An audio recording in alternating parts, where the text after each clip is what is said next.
So you said you can't get your work done with a, you said with what?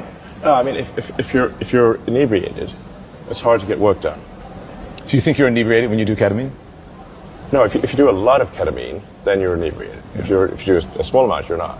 Thus my question about do you ever abuse it? That's why I don't think so. Yeah. So how often do you take it? Well, it'd be like a small amount once every other week or something like that. Yeah. But there's not on the bottle where it says take this dose this many times a week or whatever. If it's under a doctor's the dose. There are several weeks will go by where I don't use it.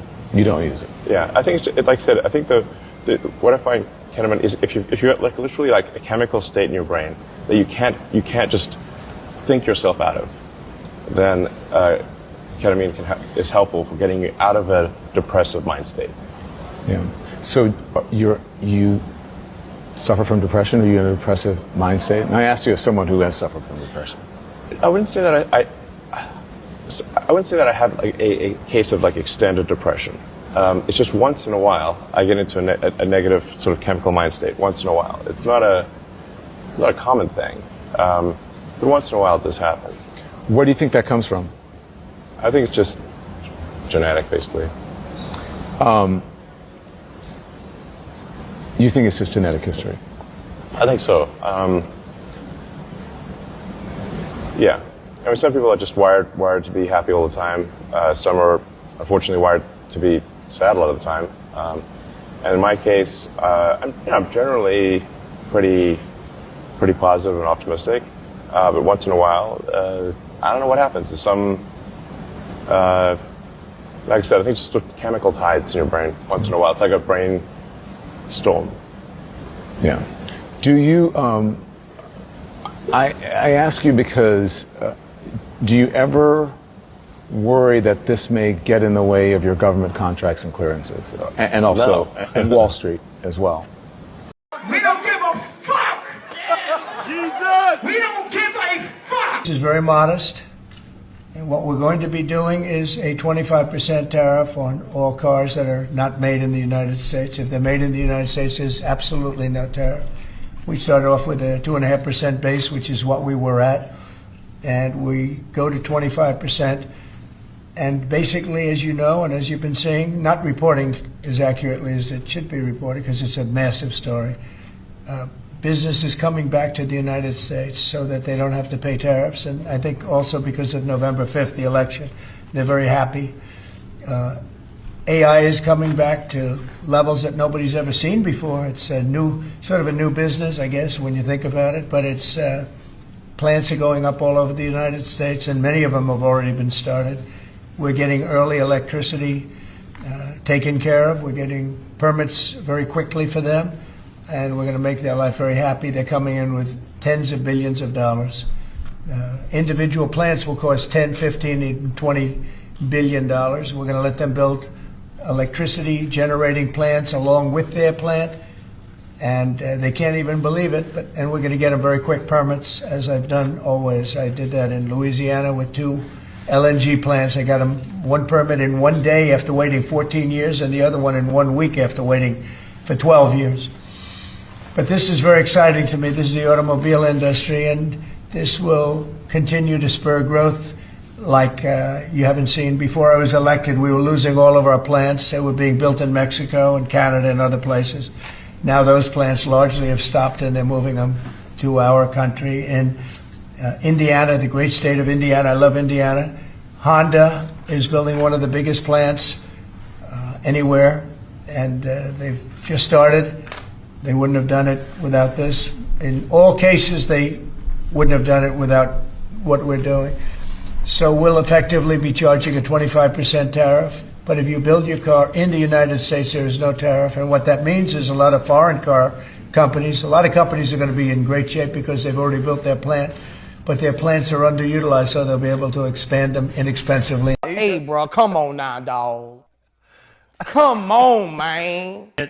No matter how many surgeries you have or chemicals you inject, if you're born with male DNA in every cell of your body, you can never become a woman. You're not going to be a woman.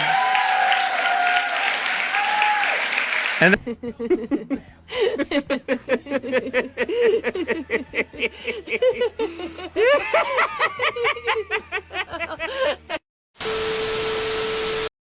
A lot of shit pissed me off. Like we got Donald J. Trump and Elon Musk teaming up like Voltron to get America great again, right? Supposedly they fired everybody.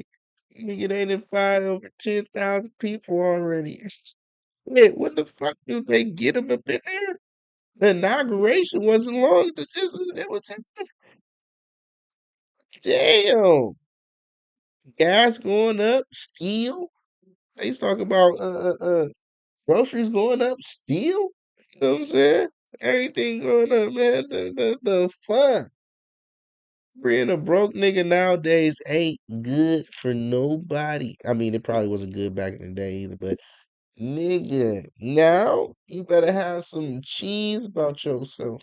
Cause these tariffs, my nigga, these tariffs is gonna tear your ass up.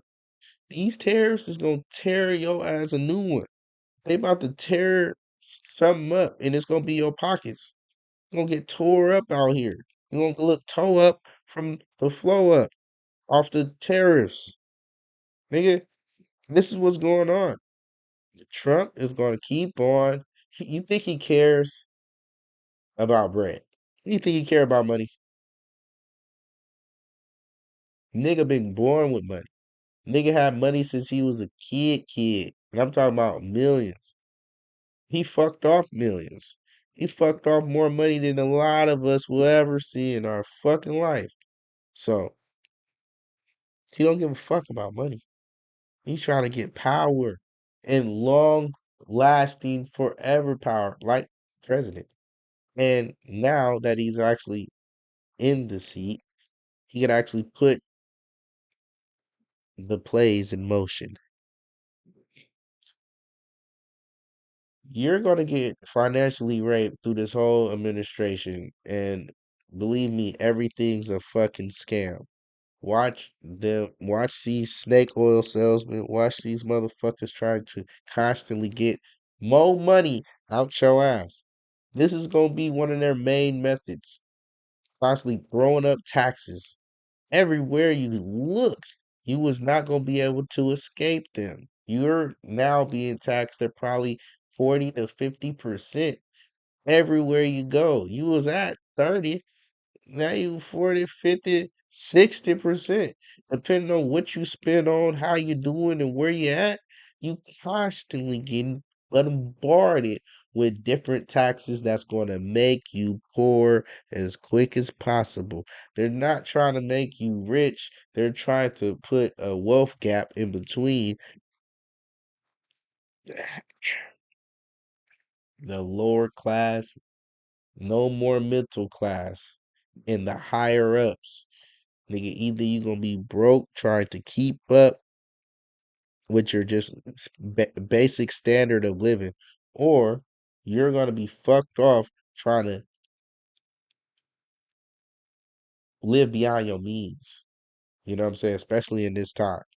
Like you could have lived beyond your means at a time, back in the day and been cool. But living beyond your means now when they have all these taxes every fucking where worldwide spread around like a virus, COVID, no lie. They try to make sure that you don't have a dime to fucking buy a fry. I don't know what hey listen, I don't know. I don't know where these dumbass runs. But I'm just saying, my niggas, if you ain't trying to stack your bread, keep these fuck niggas out your face. Keep these punk bitches out your face. And stay about your paper nowadays and go monk mode. Shout out to Coach. You fucking stupid. Cause ain't no more catching up. Nigga, either you was ahead already, they is gonna try to put you all the way behind, nigga, if you wasn't. So you better be putting your money in the right places. Don't always be believing these motherfuckers got a solution for you, and make sure you make your own goddamn solutions and equations. Cause Nobody's gonna save you out here. Ain't gonna be no Trumps. Ain't gonna be no Eli's. We dealing with two of the most richest motherfuckers in the world. Do you understand? They're not worried about money. They're worried about power. And I'm talking about long lasting money to where the 4 generations will see what they did and be in envy. These motherfuckers got so much money and they're still firing your ass. You would think they want to spread some of the money around, right? And be like, oh, man, we ain't tripping. We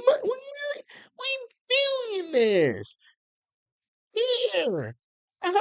We billionaires. Let's spread some of this money around. Matter of fact, we don't need to get rid of none of these motherfuckers. Let's put some of this money in here. Like 2 million. That's it. Like this is wipe off money to Elon and fucking Trump. 2 mil ain't shit. They'll spend it on a condo and never even go there. Ask Trump about it. He'll spend it on a hotel and never even step foot in the goddamn hotel. That ain't shit, but they will fire your black ass so you don't have no money. Huh. Watch what's going on, man. It is what it is. Science acceptance we have, like I said.